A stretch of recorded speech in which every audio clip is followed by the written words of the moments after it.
ve a un preparador con las manos ahí, con un destornillador, con un esto, lo otro, ahí en medio del campo, y hostia. Y claro, ves así que da gusto de ver trabajar, ¿sabéis lo que os digo? Me choca tanto de un extremo al otro.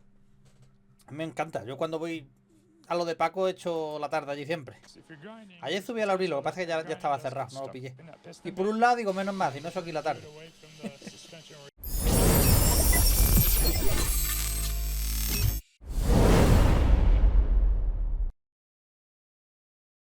Hostia, KINCADE PAVICH ha subido un vídeo hace un rato, bueno, ayer, bueno, hoy, todavía 22 horas. De las 6, con el motor 602 tiempos que compró, que la ha hecho. Esto vamos a verlo, gente. Hoy ya digo, hoy es viernes. Vamos un poco a lo que surja, no hay así mucho. O sea, lo que es actualidad y eso, pues no hay. El lunes sí, tendremos un montón. Y yo estoy cao, tío. Yo estoy cao. Así que vamos a eso, a reaccionar a algunos que otros vídeos que nos apetezca. Si os apetece a ustedes algo, lo vais poniendo por ahí y ya está. ¿Recordáis que mandó un chasis a los de Pantera para hacer el motor para el chasis? No sé qué historia. Snowbike, tío. Snowbike. Bienvenido por ahí. Snowbike. Lo que no recuerdo es la actualización, si decía... Porque el chasis, aunque parezca igual, era totalmente diferente. No recuerdo si lo podían adaptar, no me acuerdo. A ver qué dice. Compré una KTM 3,5.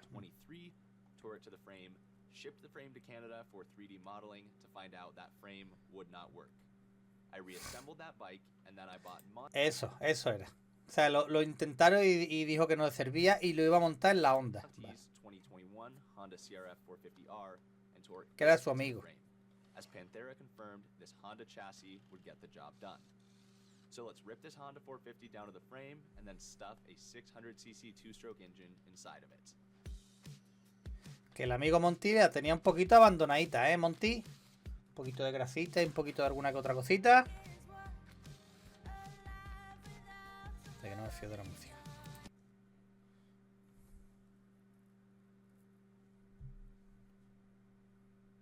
Pero tío, bueno, claro.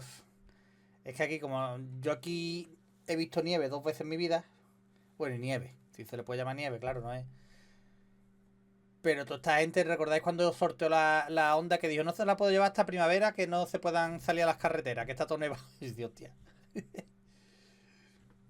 Entonces, claro, tiene sentido una snowbike de esta. Espérate, esto vamos a ahorrarnos. Vamos ahí, Arturón.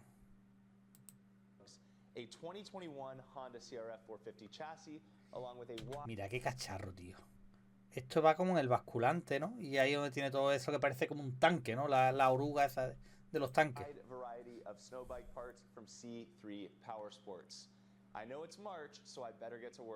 I have never built a snow bike before, and I could not be more excited. Let's get into it. All right, guys, the moment of truth. Time to pop the lid. Made in Canadá. Reveal this PM09. Oh my gosh. Eso tiene que venir con toda la electrónica, con todo, claro. Let me pull this all out, and I'll show you what we got. All right. We should be ready for blast off here. Wait till you get a look at this thing. Come on. Los lumbares, KINCADE, los lumbares. Blast off. Take 2. Oh yeah, baby. Hostia puta. The Panthera PM09 engine is officially on my workbench. I can't even believe the logistics of shipping this thing. Look at that completely custom frame cradle they had to make. Not to mention the development of a completely new 600cc fuel-injected two-stroke motor. Qué locura. This has literally never been done. This pipe is an absolute work of art, totally massive, the biggest expansion chamber I've ever seen. Coupled with a gorgeous new silencer. La bufanda, bueno, la cámara más grande que he visto en toda mi vida. Yes, I've been waiting for this day for a long time, but I mean, look at what went into developing this thing. What an absolute behemoth of an engine. I've got all of my electronics right here, including that ECU, user manual for the engine itself, along with a manual to fit this into that CRF 450 chassis, along with the CRF Vale, vale. O sea, el chasis no lo han modificado. Ahora viene como con una especie de anclajes, ¿no? Que va en las cogidas originales.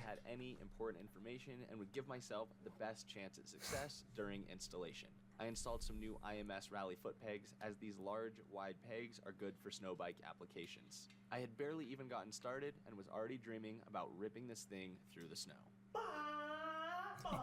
Now I went to remove the pipe, and after removing all 4 springs, I could not get it to budge, even after giving it a whack with a mallet. I then removed the entire exhaust manifold Madre mía, qué bufanda, to loco. force it in case I was missing something. I emailed Panthera, who said it should just pop right off and it's simply an O-ring seal, so I'm guessing it got a little compressed in shipping. We will revisit that one later. I removed the entire wiring harness and the shift lever to install the engine into the frame. I quickly found that it would be easiest to remove the throttle body as well. For some reason, I then decided to switch to trying to install from the right side of the frame, where I unfortunately got a little hung up on the clutch cover and hate to admit that I scratched it. Al revés, para meter la válvula esa ahí. It more on my next attempt, but found installation from the left is definitely the way to go and was pretty painless. So, if you put a Panthera engine in a Honda chassis, install it from the left. Nothing my boots aren't going to do pretty quickly anyway, but I'm still a little ashamed. I reinstalled the throttle body and fuel injector and noticed it would be a close fit with one of the frame tabs, but I still needed to actually mount the engine to see precisely where it would be located. Muy buena, Javi. I thought that maybe installing the swing arm axle first would help me align the engine, but you'll see that was not exactly the case. The left engine bracket aligned pretty easily, and I was able to get those bolts started. But the right has a sizable flanged end, and with the swing arm axle installed, the engine did not have enough play for me to make this happen. I got one of the no te permite, si ya le monté el del basculante no te permite juego. To see if this would help me. Ultimately, I was still struggling to align that right motor bracket, so I removed the swing arm axle to allow some more movement in the engine. That was indeed the ticket, and the right bracket went in smoothly. With both brackets installed, I was able to finesse each bolt into place, and as I was trying to install the swing arm axle for alignment, I realized the fuel line was making contact with the frame and hanging me up. I once again removed the throttle body to make this process easier and remove that from the equation. Retrofitting a new engine into a completely different chassis is obviously a tall task, and Panthera has done a good job with these brackets. There's just a lot more to align than putting an OEM engine inside an OEM frame, and things do need to be perfect. This would definitely be an easier job with 2 people, as one person. Y son tuercas planas, normales, sin de esto de freno, sin. Hostias, yo echaría 4 litros de fía tornillo, Now before torquing, I figured I might as well actually get this mountaintop track on to see how it aligns and ensure the motor is exactly where it needs to be. I loosened the arms on the mountaintop kit so they could play a little side to side to make this process smoother. I had a tricky time sliding the provided Panthera bushing into place, so I electrical taped it to the mountaintop bushing, which made it super easy. Now the right bushing seemed about 1 mil too wide, and while it may have fit had I tried hard enough and shifted things around, I ended up just grinding a millimeter off of it with the rotary tool. I smoothed it out with a prime wheel, and for the torque of this axle along with the flex of the frame, I am not overly concerned about making this change, and I was then able to get the axle through. I must admit, it's funny going from being so familiar with what I'm working on to having no clue what I'm doing. And I have to remind myself. Es muy divertido estar trabajando sin tener ni puta idea de lo que estás haciendo. One step at a time, slowly learning. From there, I could torque each of the. Es buena filosofía, According to the Panthera man. Muy buena filosofía. Dice, es muy divertido estar trabajando sin tener ni puta idea de lo que estás haciendo. Me uno. Me parece muy bien. Me lo voy a tatuar aquí en el pecho. The 8 mil bolts are 16 foot-pounds, and the 10 mil bolts are 25 and a half son tuercas planas normales. Which seemed a little low to me compared to other motor mount specs, but I followed the spec sheet. My only concern was the 2 lower bolts seemed slightly short, as they only catch about half of the threads on those nuts, so I will ask Panthera what they think there, just to be safe. Wix te da el poder de la inteligencia artificial para crear el sitio web que necesitas con todas las. With each of those bolts torqued, the engine is officially mounted in the frame. I went back to install the throttle body and found it was very tricky to slide into the intake manifold past this frame tab, as I suspected earlier. While it might have been possible with some more effort, I could modify this tab without any structural impact. I simply removed a little bit of material from it, which enabled me to slip the throttle body Madre past. mía. The injector was then reinstalled as well, and I moved on to the radiators. The Qué radiators locura, come tío. with some aluminum spacers that both amount to Pero clear esa the tuerca engine. no es del motociclo y That tiene step was su easy freno enough, and then just as I began autoblocante. trying to figure out how on earth I would begin routing radiator hoses, I got a text that Mikey from Deja Moto had a window in his busy schedule and was available to build the snow bike forks. I headed over to Deja, which ended up being super valuable, not just for the fork rebuild, as he had just done a set of forks ¿Escucharemos for a arrancado el Pantera bicho 600 en este and a vídeo? Honda chassis. He gave me the contact, who I called and was incredibly helpful with Madre providing mía. photos and tips for getting this bike built. But we will revisit that soon.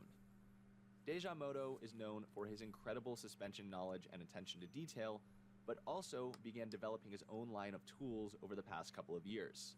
He is filling gaps in the suspension tooling market and doing it better than anyone else. If you know Mikey, you know he doesn't half-ass anything.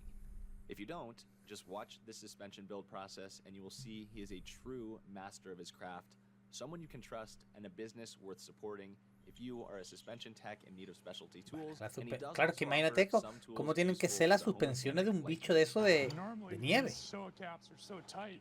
Y este hombre provisto, un experto en suspensiones y aparte controla el tema de las motos de nieve, ¿no?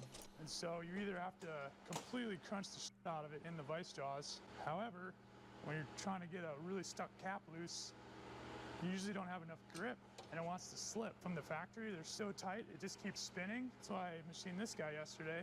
You got way more surface grip or surface area and distributes that vice pressure over more area. Okay, get a spec sheet built while those are draining. A typing class might save you some time each week. Dude. I'm just kidding. So one thing you got to be super careful about with these Showa forks is the rebound adjuster nut is really shallow and thin-walled. You always have a socket where you've ground off, or you can buy them that way, but like a normal socket, you can see has like a rounded edge on it. So you're not getting as much purchase on this really shallow, thin-walled nut. Whereas here it's machined flat, so that edge is nice and sharp, so you get maximum purchase on that thin-walled nut. Shows are also Loctited and 50 foot-pounds, so you got to heat them up. Just get really good bite when you go to pop them loose. Oh, I got these from buddy over at Island Cycles. Pretty slick little tool that keeps the clicker off the ground so you can get the rebound adjuster out easier. Shout out Highland Cycles. Yeah.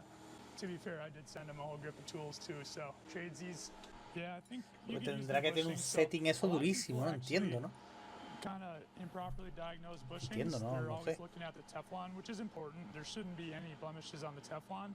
But the other thing they should look at is on the inside of, for example, the slide bushing, the contact point on the inner tube is actually Un slightly poco rozadillo convex. esa, ¿no? El interior parece, And that ¿no? allows this bushing to kind of rock and pivot in place so it can follow the bending contour of the outer tube. As everything's flexing and bending, this bushing can kind Ahorita of tiene rock and colgado pivot aquí and find especificaciones, a mira, de follow the callaba, de profile. tal. So even though the Teflon looks okay, it is important to also change the bushing if you're getting wear like that. Normal service shops just make it not leak. Whereas performance entities are looking at stuff like this, realizing all these little things add up and will contribute to performance. So that's kind of why suspension shops are typically more expensive. Tusk, brand of the pros. You're a Tusk guy, right? Available from Rocky Mountain. Dude, hundreds and hundreds of forks I've taken apart with this. Sometimes it helps to heat up the tube. They come apart easier. So we'll resurface these. Ahora pasa un poco porque si no It's se finished. nos va a ir un poco. So all that debris will wear down that surface finish. And we're talking like kind of microscopic level and peaks and valleys. And you can only do that so many times Una because pulidita. a decade of doing suspension and thousands of forks, kind of like what the right sweet spot is. Now you can see it's kind of more of a consistent surface finish. This is basically the culmination of like 10 years of testing, and this is kind of what we've landed on as being a decent average. At the very bottom of the fork, there's a cup. Down in the bottom here, that's a really difficult area to clean. It's easier just to throw it in the ultrasonic. What is the solution in there? Ultrasonido. I can't tell you that. We make these handy dandy cylinder clamps right there on that CNC machine. You can buy cylinder Espera, pasa un poco para adelante, gente. So if you're trying to get a good grip on that, so that hot spark has the possibility of sticking to something or like melting into it easier when you use like either a lathe or I have a little cutter you'll see that creates like just a chip. A chip is less likely to stick into one of the, or like melt its way into one of the wear surfaces. That's why I prefer this method, so I don't destroy anything, but it is expensive. You gotta buy a lathe. So this is the one I was telling you about where it creates like a cold chip rather than a hot ember. Mira, yo hay una cosa, una reflexión que yo hago. Yo voy a circuito y he visto preparadores y tal en furgonetas con todas las manos llenas de aceite allí, tras, plan, y dices, hostia, tío. Pues claro, me llama mucho la atención que me está recordando mucho a Paco de a TRS. Pues tú vas allí a TRS y eso, tiene el torno, te la meten en el torno, te los puletes, no sé qué, no sé cuánto, en los ultrasonidos, todo perfectamente limpio, trabajando todo ahí súper bien con la máquina. Y claro, y me choca mucho cuando voy a un sitio, lo mejor, que lo he visto 1000 veces, ve a un preparador con las manos ahí, tal, con un destornillador, con un esto, lo otro, ahí en medio del campo, y digo, hostia. Y claro, ves así que da gusto de ver trabajar, ¿sabéis lo que os digo? Me choca tanto de un extremo al otro. Me encanta. Yo cuando voy a lo de Paco he hecho la tarde allí siempre. Ayer subí al abrir, lo que pasa es que ya estaba cerrado, no lo pillé. Y por un lado digo, menos mal, si no eso aquí la tarde.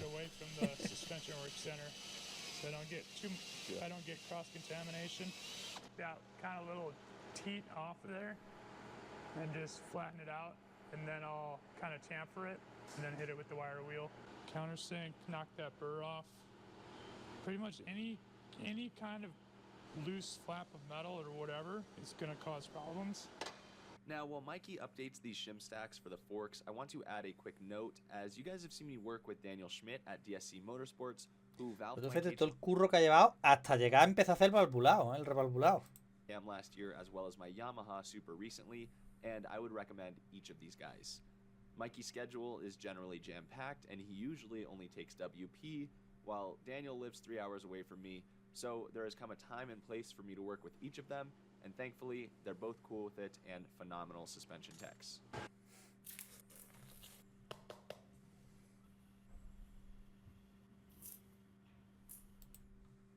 Since we put such a stiff setting in these, and then Pusimos un ajuste muy rígido. they have kind of like bleed, so they go together easily, but I've taken out that bleed.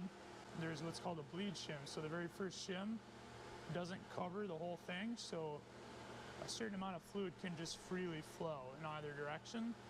I removed that, so now it's fully sealed. So now, basically no fluid can freely move through that bleed circuit, which is the clicker circuit.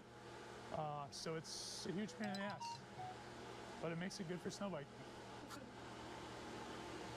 Just got to put a ton of pressure on it to get it to slowly bleed through.